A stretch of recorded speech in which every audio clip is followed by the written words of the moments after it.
beer, grab your burger, grab whatever, and join us for some very, very fun stories.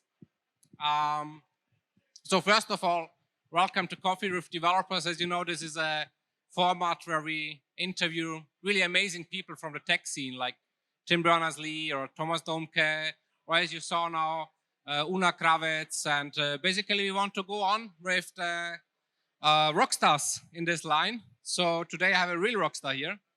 Arik, thanks for joining us. Thank you very much for having me.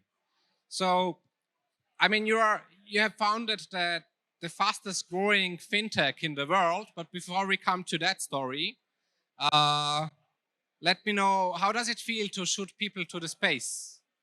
Sending people to space feels quite amazing, especially when everybody thinks it's a joke and they think it's not real. And up until they actually go and read the terms and conditions and they see that they actually can win a ticket to space. So it's quite amazing. Yeah, so what should people do to have a chance to get to? So you can join basically the Rapyd developer community at community.rapyd.net, and basically there is a set of hackathons that you're running, and the winner of each hackathon gets a ticket to space in the space shuttle that goes out in 2024. Ah, that's awesome. Your keynote was quite interesting. I took some lines from there. So you basically, let's maybe start with that one. So you said Shopify is not a SaaS company. And I find this very interesting because, you know, many companies just say, hey, I'm a SaaS company just because for the sake of it, because it's cool, it's a trend and so on. Maybe explain to the audience, like, what is a SaaS company for you? And So a SaaS company is a company that 75% or more of its revenue is coming from subscription for software that people use or service that people use that they host for others. And if you look at a company like Shopify, more than 66% of the revenue is coming from fintech. So why should we be a SaaS company? It's maybe good for stock at a certain stage in stock market and stuff like this. But the reality is that if not the majority of your revenue is coming from this subscription for usage, then you're not a SaaS company. A very good take on that.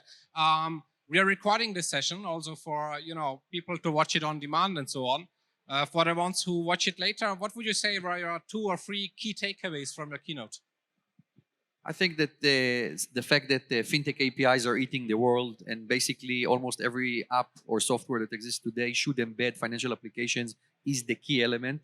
I think that the fact that monetizing just based on advertisement or subscription is clearly not enough is another key element. And I think the third one is that I didn't mention it during my keynote, but it's super important, and that's the fact you have to go global. Don't try to build offers that are only for a country or for a region. Always think globally, because things like COVID and others taught us that if we don't play from the worst, then we would be surprised and we might end up dead. Yeah. And what's your vision for Rapyd, and also how do you pursue this globalization strategy? So the goal for Rapyd is actually to become something equivalent to Amazon AWS, but in the fintech space. And I will tell you why, right? Today, if you have a startup that is sitting somewhere, even here, maybe in one of the benches, or a meeting in a big enterprise company, and they're thinking about building something, there is one question that they don't really ask themselves, and it is, where are we going to put our servers? This question doesn't exist anymore, because it's clear, we're going to build software, but it's going to be hosted on AWS, Google, Azure, whatever it is. It's clear, people don't ask this question anymore. And this is the goal to get to from a Rapyd perspective on the fintech space. When somebody is going to sit on a bench, in a conference room, and is going to think about, I need to offer this service of payments, payouts, wallets, card issuing, whatever it is. Oh, I'm going to build it on top of Rapyd. It's going to be clear. That is the goal for the company. And from a globalization perspective, you know, the fact that we build our company from day one as a global company that operates in more than 100 countries across the globe and has offices today in 10 more countries is a critical element for our success. You can always find in a specific country, in a specific niche, somebody that will compete with you. But as soon as your client wants to build something in multiple jurisdictions or multiple products, we pretty much compete against ourselves. And that's a very important take from this globalization element. And I saw that basically you have built up a team on Iceland. You are operating in Asia Pacific, in Latin America. I think the recent addition was Dubai. Yeah, so we have offices all over the place, right? We have in Israel, in London, in Amsterdam, in Reykjavik, Iceland from acquisitions. Singapore, Mexico City, Sao Paulo, San Francisco, Miami. There is a big new hub that we're building these days in the UAE, in Dubai, and we're actually recruiting engineering talent from all over the world. So if somebody's open for relocation to an amazing country like Dubai and to get a fun experience, we actually have here in the exhibit hall one of our HR representatives, and you can talk with them to see what are the different opportunities that you have for relocating and actually joining the company. Okay, that sounds very interesting. Let me come back to you personally. Like, how did you start your career actually? Like, what would you say that you consider the major steps in your own personal growth, and then also building Rapyd, and you've been already quite successful before Rapyd, right? Yeah, so Rapyd is actually my third company, but I started back in 2002. So in 2001, I finished my service in the Israeli military, and then I joined IBM. Here's one of my IBM colleagues is sitting over there, and now he works for Rapyd. And basically, I worked for 1 year for IBM, and I learned what I don't want to do.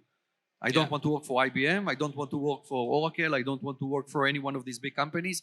I actually want to start my own business. That was the thing that basically triggered everything. And basically, myself and Michael that sits over there, we started our first company together in end of 2002. And that was the break point, in being an entrepreneur. And you want to basically shoot people to space? No, that started only a year ago, right? So the story about shooting people to space was actually part of this think bold element that we have in the company, right? Yeah. I came to my marketing department and I asked them to build some kind of a plan to build a developer community of 50,000 plus developers. And they keep coming to me with these lame ideas. Yeah. Oh, we're going to do a hackathon and we're going to give away a car. We're going to do this. We're going to do this. And every time they came back to me, I said, not good enough. You're not thinking big enough. Boring. It's not big enough. Boring, boring.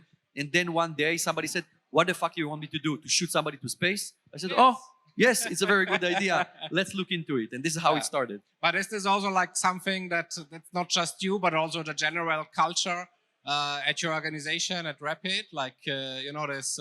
It's one of the key elements in the company is basically thinking bold. So one of the first things that we learned when we started to go into fintech specifically is this repetitive sentence that everybody's saying, you cannot do this. This cannot be done this way, and nobody has ever done this. Like these three things constantly appear again and again. And every time somebody told it to us, we said, fuck that shit. How can it be that it's not doable? Yeah. And it became a type of a cultural thing in the company to try and build things differently from the competition, from the industry. Sometimes it works amazing. Sometimes it fails, and that's fine to fail, but that's pretty much the culture. Yeah, I mean, if it's really fine to fail. Like, Angry Birds, this amazing game, whatever. I think it was the 52nd game this studio did, and then it's enough if it works out one time. And how would you say, like, how do you recruit your people? Like, how do you? I mean, how many employees do you have right now? So we have 852 employees, and we're going to cross the 1,000 employees by the end of the year. That's amazing. And how was the growth rate, like, from year to year? So the growth rate is quite insane. So in the last 18 months, we grew 400%, right? Wow. So if you go back to January 2020, I think we were around 150 employees, something like this. And now we're 852. And we'll hit the 1,000 by the end of the year for sure, which it's a huge challenge of how you recruit people, how you make sure that you keep your culture. It's one of the main things that we're working on. Yeah, and I mean, when you talk about these locations, from Miami to Singapore or whatever, like, how do you choose them? Is it you go there where the talent is, or where you have a demand for the service, or is it just you wake up and say, hey, I would like to be a couple of days here in Miami Beach or so, and then let's open something there? If that would have been the case, I would never pick Reykjavik, Iceland as a place to build an office. Minus 10 degrees in darkness for 6-7 months a year is not the place. But so we pick, there are two different types of choices, right? Sometimes we buy companies. For example, Iceland was an acquisition. So we did this acquisition, and we're now also doing an acquisition in Brazil. So the city in Brazil is basically inherited from the acquisition. But most of the times it's basically where the talent is, right? So we don't believe in working from home. That's one of the things in the company. We like offices. We like people coming to the office. We like people using a whiteboard, talking to each other, debating, fighting, and resolving things, and not doing it over a Zoom call. And because of that, we basically pick the office location based on where the talent is most of the time. Yeah, but it fits to the culture actually. Like, I mean, if you are anyways anywhere, then it should work even without remote, right? That's true. Yeah, that's good. And let's get back to the fintech topic. Like, you're basically saying it's the fourth big revolution in tech or in industrialization and so on. Like, what does that mean for you? Like, where we are going to end, or where is this path leading us to? I think the path leads us to that situation that almost every big brand that exists on planet Earth that has consumers will offer financial services to its consumers, right? It doesn't matter if you're a clothing company, if you're a car manufacturer like Tesla, or you're a phone manufacturer like Apple, right? You will offer financial services to your clients. And these financial services can be as sleek as Apple Pay, a payment application, or just might be buy now, pay later lending, or whatever it is that is embedded inside the payment flow. But at the end of the day, whoever has significant number of consumers will monetize based on financial services. That is clear. Okay, so basically everyone is basically part of the fintech industry because it's kind of, you know, the way how you get paid. Everybody understood already that payments and fintech should not be a cost, right? It used to be a cost, and everybody understands that as soon as you own the most expensive part of the business, which is the consumer, right? Getting the consumers is the most expensive part because you have this acquisition cost of getting them using you. As soon as they use you, adding financial applications on top of it is quite easy because you already have some kind of a trust with you. And I think you can see all the brands around the world that actually understand it and building around it. Yeah. I mean, as I said, like, you are the, I think, fastest growing fintech company in the world. Yeah, I think that today we're the fastest. I think we went from 0 to 400 million in revenue in 6 years, from 0 employees to almost 1,000 employees in 6 years, and from negative valuation to 15 billion. So yeah. And what would you say, like, what did you do right in terms of the service itself to, you know, be better than the competitors? But also, like, what did you do right in terms of growing the company, like the major steps? Because it's not easy to grow, like, you know, even from 0 to 50, and not even to talk about. So like we also made a lot of mistakes. Everybody makes mistakes, and it's critical to understand that people make mistakes, and it's true, and it's cool, and everything is fine. I think that the smartest thing that we did is that the fact that we didn't listen to any VC in the beginning. So when we started the company and we wanted to raise money, every single venture capitalist on planet Earth told us, this thing cannot be built. You're not focused because you're trying to build something global. And why do you think you can build it, right? And the reason why we didn't listen was because we believe that this business needs to be built as a global company from day one. And I think the smartest decision that we made is that we went to try to do the impossible and start the service in like different jurisdictions. We did Europe, Latin America, and Asia Pacific as the first product offering, which was super challenging. But that basically gave us a competitive advantage and a head start on top of our competitors, that if somebody starts today a company in this space and he wants to try and overcome us, it's not related to technology. It's actually related to compliance, banking relationships, and all this dirty work that nobody knows what to do. It takes 5-6 years to build it, and the fact that we tried to build it in parallel gave us a huge head start. I think that on the human resource side, the smartest decision that we made is to try and keep the culture super intact, and we didn't basically give up on, you know, recruiting people that didn't really fit, even though they were amazing. They might be the best developer on planet Earth, but they didn't fit from a cultural perspective. So keeping this, first of all, culture, and second, quality was a key element, because we knew that when we will need to grow this pyramid and the pyramid continues to go up, we need the people that are actually part of what we represent to teach the new people what is Rapyd. And I think that was another big thing that we did. Okay, that sounds very interesting. When you're talking at a lot of events and visiting a lot of events, and I mean, how do you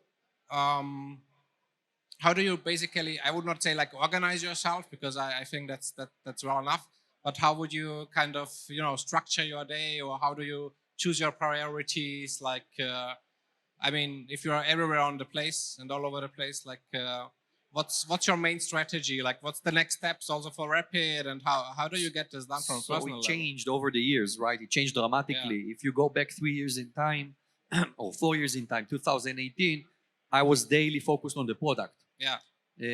only about the product. That was what I was dealing with almost 80% of my time. If you fast forward to 2022 today, I don't see any product. I don't see almost any engineering, even though I still try to keep myself close to the engineering because there are a lot of scaling related challenges there. But I focus most of my time in planning the next big thing, right? Yeah. Because what happens is that the business operates and it runs and it continues to grow, but at a certain stage, it will go into this flat curve. And you need to make sure that when it gets to the flat curve, you have another bump to go up. And I really spend a lot of my time in thinking how to resolve future problems and less trying to solve existing problems. But that's part of the evolution of my job that changed dramatically. Yeah. And what do you consider is like going to be the next bump? I think the next bump is that we need to basically start offering what we call a developer marketplace that allows third-party companies to offer our clients services on top of our platform. So for example, lending companies or lending type of businesses that want to lend to our clients, but they don't have data in order to make decisions. They don't have any risk and underwriting capabilities. We have the data. So providing this new layer that allows other companies to start offering our clients products that we are not going to offer because of our business is the next bump that can make us grow significantly, because then people that sit in a conference like this can start thinking about new services, new applications, new businesses that will scale them, but will also scale us as the infrastructure provider underneath them. Yeah. I mean, that's amazing. And I would say that's also the reason why you are kind of building such a big community. You grow until you can offer a marketplace, right? So that's part of the strategy. That's part of the strategy. And I think that, companies that think they can build everything on their own do not exist anymore on planet Earth. That used to be this thinking of, I will build it on my own, I will build it on my own. But it's clear that the talent is all over the place. It doesn't matter if it is in Zadar, in Berlin, or somewhere else. And giving the ability of others basically building on top of you some kind of a marketplace and an ecosystem is critical for the next scale of the company. Yeah. So this year, 1,000 employees until the end of the year. Then next year, what's the plan? So actually the plan next year is to slow down a little bit the recruitment of the employees, because we're starting to get to this inflection point that is very challenging to deal with. So I think that next year we're probably going to grow at around 10 to 15% from a headcount perspective to around 1,150. But the goal at the end of the day is business driven, is to double again the revenue and to try to get to the next level. And the goal in 3 years is to get to $1 billion in revenue. Yeah, wow. When you say like you have so many locations where people work, like the headquarters is in Tel Aviv still, or? Yes, the headquarters is in Tel Aviv. And the engineering team, like the core team, is there such a thing, like such a core team, or? So we have 3 engineering hubs, and that's something very important. So we don't put engineers everywhere. We have a lot of salespeople, BD people, and support people globally, but only 3 engineering hubs. Tel Aviv is the biggest one with most of the engineers that in the company.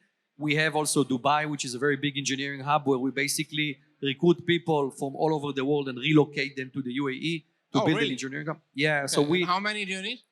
We actually need 200 additional engineers, 200. And we recruited up until now, I think 70 people in the last 6 months from everywhere, wide Bay, from Croatia, from Poland, from Switzerland, the US. You relocate them. We relocate them, including a full package, and basically we move them to the UAE, which has one big advantage. There is zero tax, people. So whoever wants to move, zero tax system is very good. But generally it's a great place. So Dubai is the second hub, and we have a hub in Reykjavik, Iceland, which is based on acquisitions that we made. But these are the 3 hubs that we have, and we're trying to keep engineering basically sitting together as much as possible. Okay. And so I would assume like also all technology decisions are driven by the hubs themselves, or? Yeah, every basically engineering hub has its own engineering core team that drives the decision making and try to give all the freedom for people to move fast and build stuff very quickly. Of course, like every company that reaches a certain number of people, things become slower. And one of the things that we're trying to change is basically moving back to the same speed that we used to have in the past. It's challenging because of the scale, but it's one of the things that you need to solve basically when the company grows. Yeah. I mean, as you said, like we are all making mistakes every day, every year, whatever. What would you say, like what would be some, let's say, things that you would have done differently in your personal life or also with Rapyd? So I will tell you. So it's actually connected to the talk that was before me on stage. The number one thing that people don't invest in because they think it's bullshit is marketing. Yeah. Marketing matters, people. Marketing is a lot. Without marketing, the chances that your company will scale to be a big company is almost zero. Yeah. My first company, we invested zero in marketing, like literally zero. And it was a great company and everything was fine. But the thing that we changed between the previous company and Rapyd was the amount of money we invest in marketing. So we went from zero to a very big number, and that makes a lot of difference. Yeah.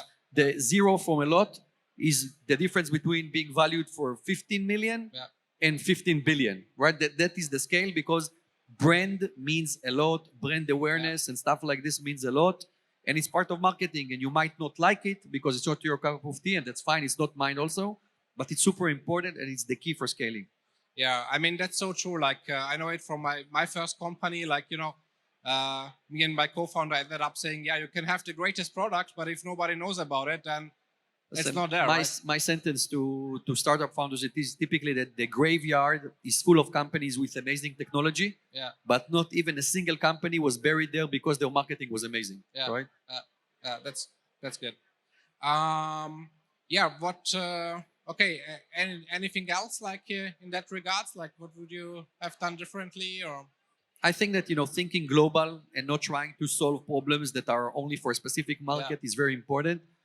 Again, unless your market is the United States and it's like almost an endless market, if you go outside of the United States, try to build something that is as global as possible, because then when you see problems and you see mistakes, you basically can fix them very quickly to a specific market and move forward.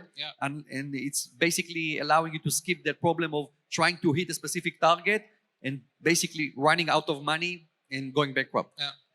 What do you think like is required for the US market? Like, is it totally different? Is it something where, you know? Oh, it's completely different. The US market is completely different than Europe, than Asia and Latin America, and you need to have a very strong local team. Like, you need to put your chief revenue officer, chief marketing officer, and sometimes even your chief product officer in the US in order to be successful in the US. It's a completely different market, both for consumer businesses and enterprises.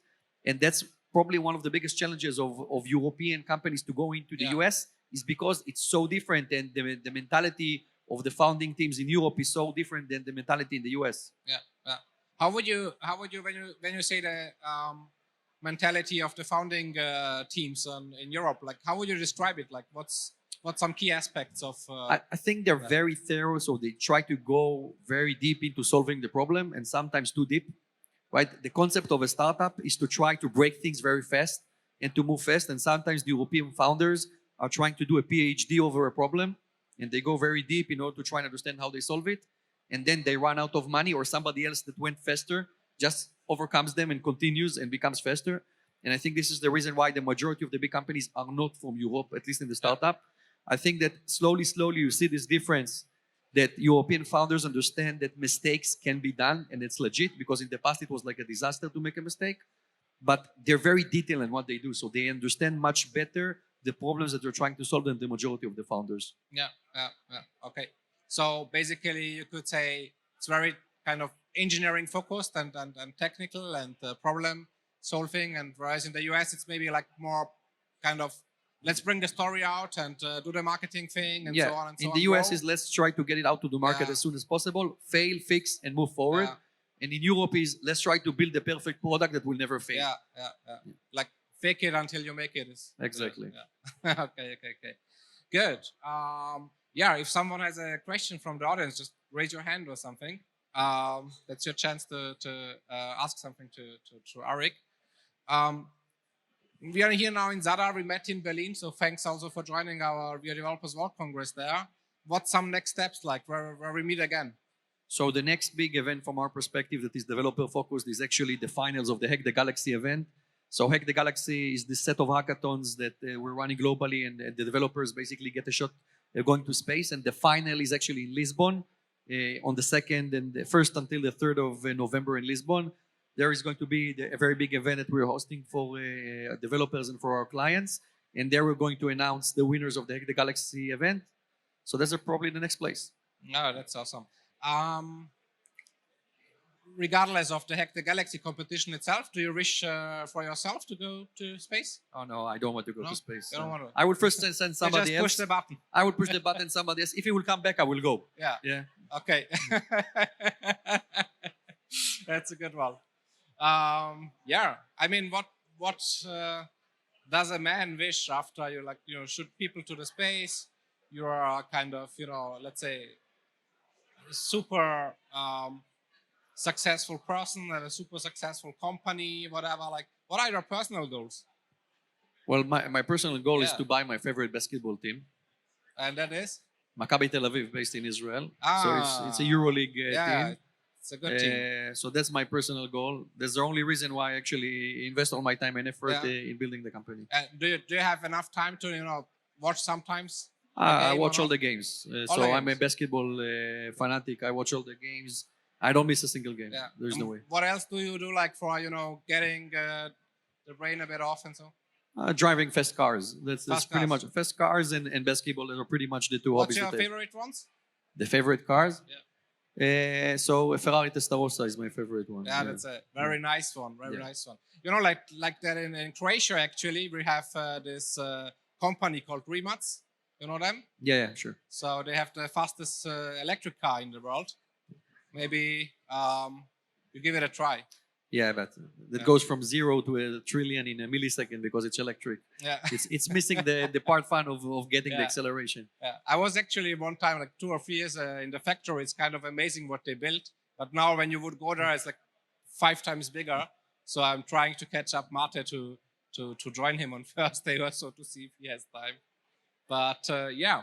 So Arik, anything you want to share with the audience, on site or who are watching us on demand? I think that the number one thing that I want to share is basically the fact that being a developer is all about trying to build things and break things and move things quickly.